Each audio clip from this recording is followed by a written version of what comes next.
Moins de 48 heures après avoir reçu sa 3e bague de championnat, Mookie Betts se battait encore contre une grippe dévastatrice qui lui avait fait perdre près de 10% de son poids corporel et 6 pieds de distance de vol de balle par rapport à son niveau optimal, une statistique ahurissante pour un joueur de sa stature. Mais voici le mystère. Comment un homme à la puissance diminuée a-t-il pu forger un walk-off home run pour boucler la boucle d'une soirée de cérémonie déjà surréaliste? Bienvenue sur 603 Snap News, la seule chaîne qui déchiffre les mythes du baseball. Préparez-vous à plonger dans la psychologie de la Mookie Magic, car ce que vous avez vu n'était pas seulement un match, c'était une déclaration. La nuit de la cérémonie des bagues, paradoxalement, est une nuit de fardeau émotionnel intense. Les joueurs ne sont pas concentrés, ils sont submergés par le faste. Les Tigers l'ont compris, jouant avec la liberté de ceux qui n'ont rien à perdre, tandis que les Dodgers portaient le poids de l'or qu'ils venaient de recevoir.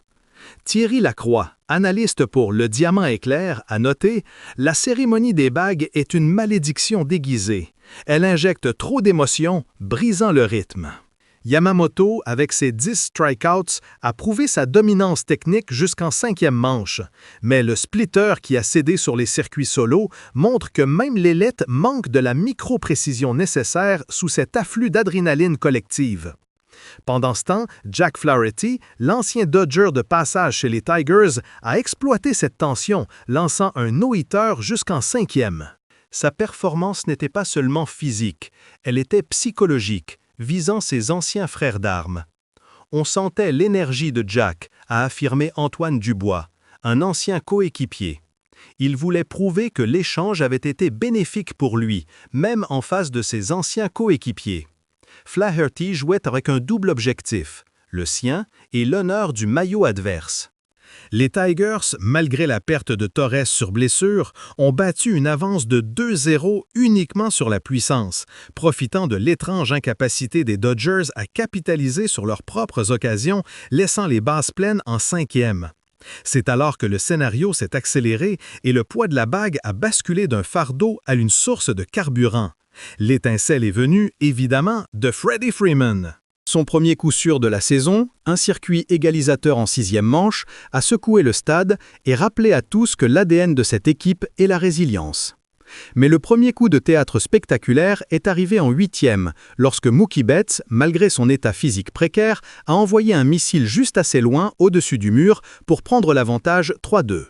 Beaucoup diront que ce premier circuit de Mookie en 8e manche n'était que chance, un simple filet à peine suffisant pour franchir la clôture lors d'une soirée normale. Mais c'est ignorer la science derrière l'effort. Mookie savait qu'il était en deçà de sa vitesse de batte printanière de 74 mph, se traînant à 68 mph quelques jours plus tôt. Quand Mookie lui-même a déclaré « J'ai le plan, je reviendrai à 74 000 par heure », il parlait de cette augmentation critique de 3 000 par heure qu'il a retrouvée ce soir-là et qui, selon nos modèles de projection, ajoute exactement les 21 pieds nécessaires pour transformer une simple chandelle en circuit. Néanmoins, l'histoire ne s'arrête jamais quand on pense qu'elle est finie. Le véritable plot twist a eu lieu en 9e manche, où la défense est devenue l'attaque. Après que les Tigers aient réussi à égaliser 3-3 grâce à Manuel Margot, un ancien Dodger, la course à domicile a été brutalement stoppée par l'un des jeux les plus mémorables du début de saison, le relais parfait de Tommy Edman.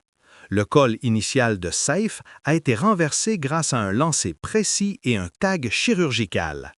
Coach Sato, notre consultant en stratégie, a murmuré « Le momentum est une bête capricieuse ». Mais la séquence décisive, c'est la défense de Tommy Edman en 9e.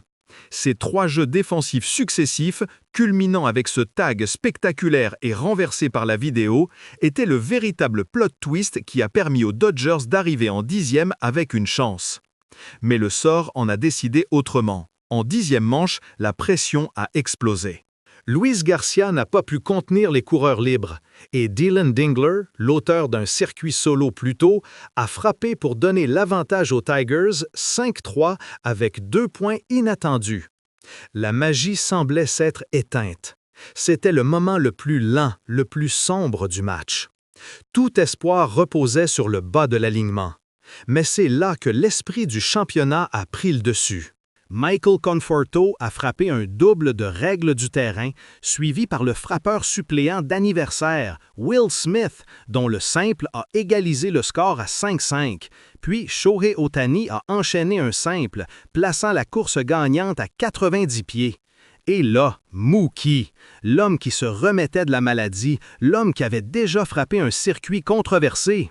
Il a fait face au releveur Bob Bobrisky, qui alternait entre une fastball à 95 mph et son change-up à 85 mph. Le compte était plein. Ce n'était plus une question de vitesse de batte, c'était une question de volonté. Le corps était faible, mais l'esprit, ce soir de cérémonie, était immortel. Sur le 8e lancer, Mookie a décoché un swing bas, un swing de golf, envoyant la balle dans la nuit californienne pour un walk-off home run de 3 points. La boucle était bouclée. Le mystère de sa puissance diminuée était résolu. La puissance n'était plus dans la force brute, mais dans la précision mentale sous pression extrême, prouvant que les champions n'ont pas besoin d'être à 100% pour accomplir l'impossible. Quel moment, n'est-ce pas? Si ce décryptage de la magie de Mookie Betts vous a électrifié, n'oubliez pas de laisser un j'aime, de partager cette analyse avec vos amis fans de baseball et surtout de vous abonner à 603 Snap News. Dites-nous dans les commentaires, après cette victoire historique, croyez-vous que Mookie Betts, même à 90% de ses capacités, est le joueur le plus clutch de la Ligue en 2025?